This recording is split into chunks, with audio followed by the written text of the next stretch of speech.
सबको नमस्कार। आज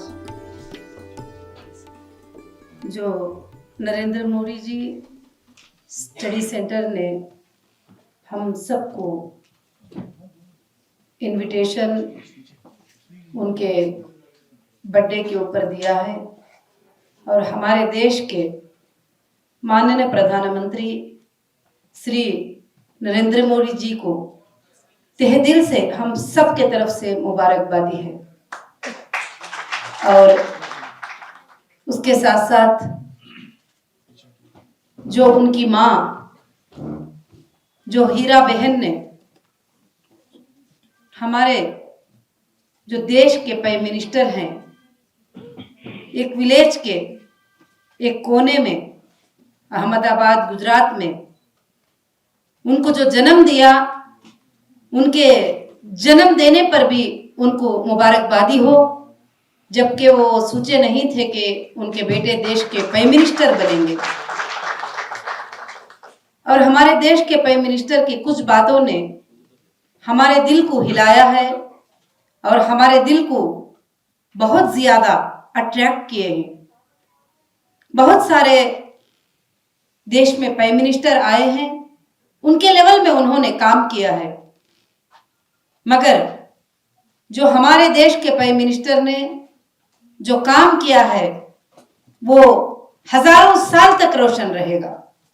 और चांद पर चंद्रायन को पहुंचाने तक क्यों ना हो और सबके साथ सबके विकास का नारा क्यों ना हो, भले अपोज वाले हजारों बातें करते रहे, मगर सोच जो होती है सबके साथ सबके विकास, जो यहाँ पर जितने भी गेस्ट बैठे हैं और आप सबको और सारे देश को मैं यहाँ से यही आवाज देना चाहती हूँ, जो लोग सबके साथ सबका विकास रखना चाहते हैं, उनको चाहिए कि हम सब एक भारतीय बनकर इंसाफ के साथ रहे, सच्चाई के साथ रहे और अच्छाई के साथ रहे, और जात और जमात के साथ नहीं, बल्कि जो अच्छा काम होता है हम उसकी तारीफ करने के साथ रहे। तो उसके साथ साथ हम अपने देश के प्रधानमंत्री को वापस हजारों बार मुबारकबादी पेश करते हुए और उनके जन्मदिन को ऊपर वाला अल्लाह रब्बुल आलमीन उनके उम्र को दराज करे और देश के बहुत सारे काम करने के मौके दे। उसके साथ साथ उनकी और एक बात भी बहुत मेरे दिल को छू गई थी। मैं एक ट्रैवल में थी, उस वक्त में मुझे मैसेज आया कि हमारे देश के प्राइम मिनिस्टर के माँ का देहांत हो गया है और उनकी माँ दुनिया से चली गई है। मैं मीडिया में देख रही थी, चैनल में देख रही थी वगैरह सब कुछ भी। तो मैंने सोचा कि देश के प्राइम मिनिस्टर की माँ का इंतकाल हुआ है। मैंने सोचा कि बहुत सारी मिलिट्री होगी, बहुत सारी आर्मी होगी, बहुत सारी पब्लिक होगी, शायद लोगों ने इस बात को ध्यान दिया है या नहीं मुझे नहीं पता, मगर मैंने इस बात पे ध्यान दिया और गौर किया।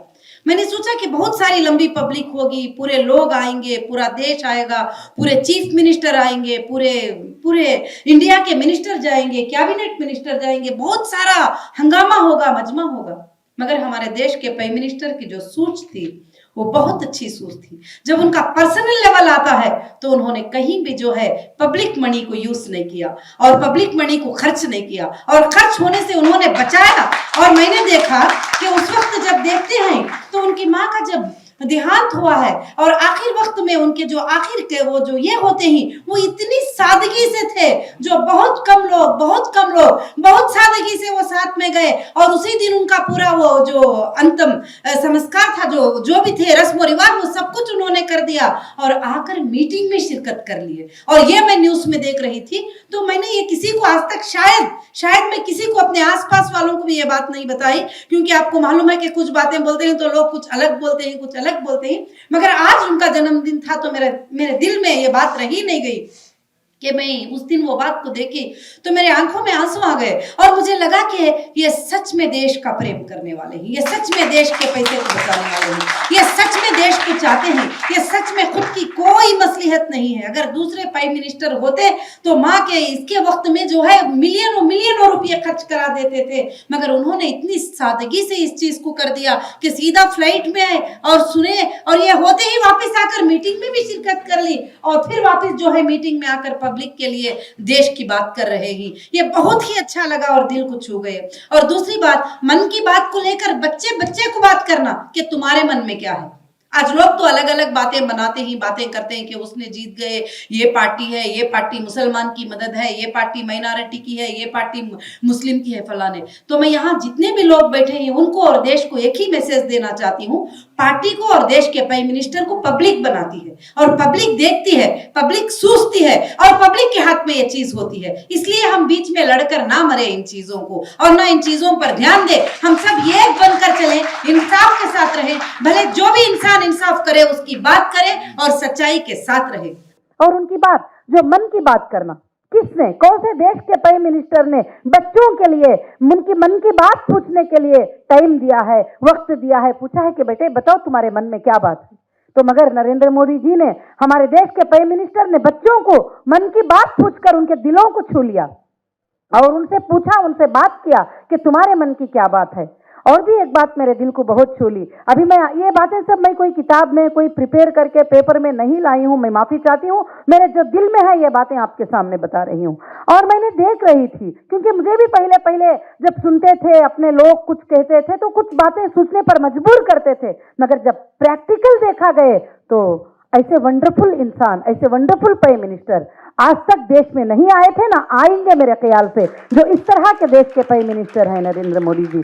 और उन्होंने अगस्त 15 में एक स्पीच दिए और स्पीच देते हुए देश की बात करते रहे, देश की बात करते रहे। बहुत सारे प्राइम मिनिस्टर के स्पीचों को जो है मैंने सुना है, मगर देश की बात करते करते हमारे प्राइम मिनिस्टर जी ने एक बड़ी बात कही थी। मैं सारे देश के महिलाओं को ये बात यहां से मैसेज देना चाहती हूं कि देश में महिलाएं कम नहीं है, 64 करोड़ वुमेन्स हैं देश के अंदर। और उन सारे महिलाओं को कहना चाहती हूं कि उन्होंने एक बात कही कि मैं देश में लखपति दीदीज को बनाना चाहता हूं, उनको बिजनेस वुमेन बनाना चाहता हूं, उनको अपने पैरों पे खड़ा करना चाहता हूं। कई स्कीम्स को लॉन्च किया है, भले स्कीम्स डेवलपमेंट नहीं हुए, विलेजेस तक नहीं गए, उन महिलाओं तक नहीं पहुंचे, मगर कई स्कीम्स जो है उन्होंने लॉन्च किए। उनको बिजनेस का लोन क्यों ना हो, फ्री इंटरेस्ट लोन क्यों ना हो, बहुत सारे स्कीम्स को जो है उन्होंने लॉन्च किया। मगर आज तक किसी देश के प्राइम मिनिस्टर ने अगस्त 15 के दिन और उस वहां पर रैंप पे खड़े होकर महिलाओं की सोच नहीं सोची, बल्कि महिलाओं के लिए उन्होंने कहा कि मैं लखपति दीदीज को बनाऊंगा। तो ये बात तो मेरे दिल को छू गई है। उस दिन तो मेरे आंखों में आंसू निकल चुके थे। मैं इससे ज्यादा कुछ नहीं कहना चाहती हूं, क्योंकि बहुत सारे लोगों को बात करना है, मगर मैं एक ही बात कहना चाहती हूं कि हम सबको मिलजुल कर इंसाफ के साथ देश में रहना है। जहां इंसाफ होती है हम उसके साथ रहना है। अरे भाई, कोई छोटा गलाटा होता है, छोटी लड़ाई होती है, एग्जाम्पल वहां पर कुछ हो गया, 2-3 लोगों की लड़ाई हो गई और वहां पर मणिपुर में कुछ हो गया तो पूरे संघ को बुरा कहना ये बड़ी गलत बात है। आप अपने घर में 4 बच्चे पैदा होते हैं, 4 बच्चों को संभाल नहीं पाते। एक बेटा चोर बनता है, एक बेटा मुफ्ती बनता है, एक बेटा मौलवी बनता है, एक बेटा जो है अच्छा बड़ा समझदार बन जाता है। जब 4 बच्चों को नहीं संभाल पाते हैं, जब किसी कोने में कुछ बात हो जाती है तो हम सारे संघ को बुरा कहते हैं। मगर मैं इसके लिए नहीं बोलना चाहती हूं कि मैं किसी की फेवर कर रही हूं। आप जस्टिस फॉर ह्यूमैनिटी के लिए काम करें और सबके लिए इंसाफ से सोचें, अपने ऊपर सोचें। सबसे पहले जब हम 4 बच्चों को संभाल नहीं पाते हैं, वहां कहीं पर एक गुनाह हो गया तो पूरे लोगों पर उस गुनाह को थोप दिए। वहां पर कोई एक गलत हो गई, एक ही पार्टी को पकड़कर पूरे लोग वो बोलने लगे। तो इसलिए पार्टियों पर मत जाओ, पॉलिटिकल पार्टियों पर मत जाओ, इंसानियत को सोचो और इंसानियत के ऊपर बात करो। हम भारतीय हैं, हम देशवासी हैं। जहां अच्छी बात होती है, जहां इंसाफ की बात होती है, तो जरूर उनके सपोर्ट में बात करो। वो सपोर्ट में बात करने के लिए कभी भी मत डरो, कुछ नहीं होगा, आप सबके साथ रहो। और मैं फिर से मुबारकबादी पेश करती हूं हमारे देश के प्राइम मिनिस्टर को, और उनकी हयात ऊपर वाला लंबी दे और उन्होंने देश के लिए और भी बहुत ज्यादा काम करें और अच्छे काम करें, और देश के लोगों के लिए, देश के बच्चों के लिए, देश के स्कूल्स के लिए, देश के महिलाओं के लिए, देश के गरीब लोगों के लिए, सबके लिए और भी ज्यादा बड़ा काम करें। और मैं दुआओं के साथ जो है मैं इस बात को खत्म करती हूं। और शुक्रिया मुझे इसका मौका देने के लिए, इस जन्मदिन पर इनविटेशन देने के लिए, और मैं यहाँ पर खड़े होकर बात करने के लिए बहुत शुक्रगुजार हूं।